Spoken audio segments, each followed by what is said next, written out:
నమస్తే అండి. ఇప్పుడు నేను ఒక చిన్న కథ చదివి వినిపిస్తాను. కథ పేరు తల్లి ప్రేమ. రాసిన వారు కమల జానకిరామ్ గారండి. మీకు చదివి వినిపిస్తున్నానండి.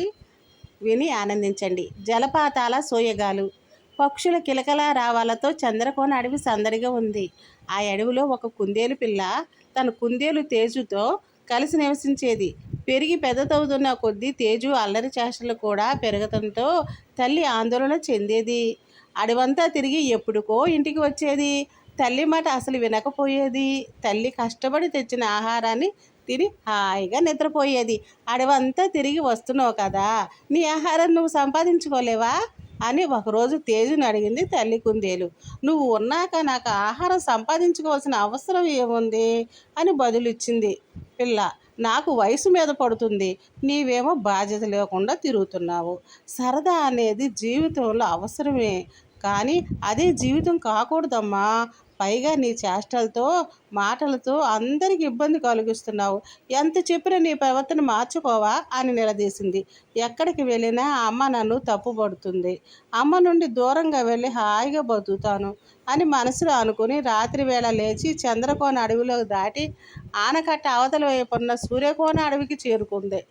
అక్కడి అడవి అందాలను ఆస్వాదిస్తూ తనను తాను మైమరిచిపోయింది తేజు. ఒకరోజు ఆహారం కోసం వెళ్ళిన తేజును చూసిన తోడేలు దాడి చేసింది.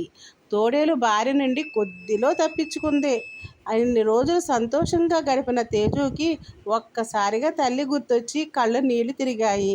నా తల్లి ఎన్ని ఇబ్బందులు అపాయాల నుండి నన్ను తప్పించుకుని నాకు ఆహారాన్ని తెచ్చేదో అని మనసులో అనుకుంది.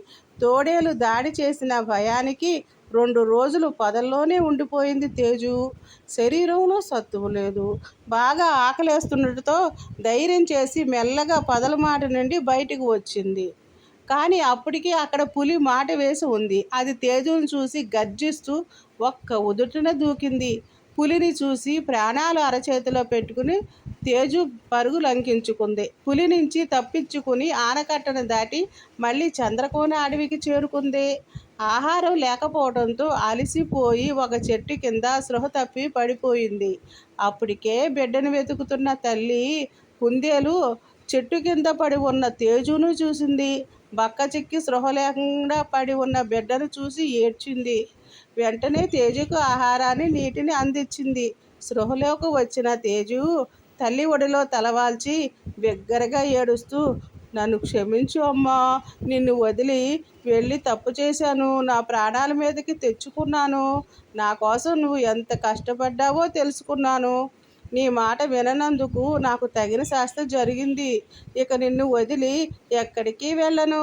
నీతోనే ఉంటూ కష్టపడి ఆహారాన్ని సంపాదించి నిన్ను కంటికి రెప్పలా చూసుకుంటాను అంటూ తల్లిని హత్తుకుంది పిల్ల కుందేలు. చూసారండి, జంతువులైనా పక్షులైనా ఎక్కడైనా సరే తల్లి ప్రేమ మించింది ఏదీ లేదండి. తల్లి ప్రేమ తల్లి ప్రేమేనండి. ఏదైనా సరే జంతువుకైనా పక్షులకైనా మనుషులకైనా సమానమే.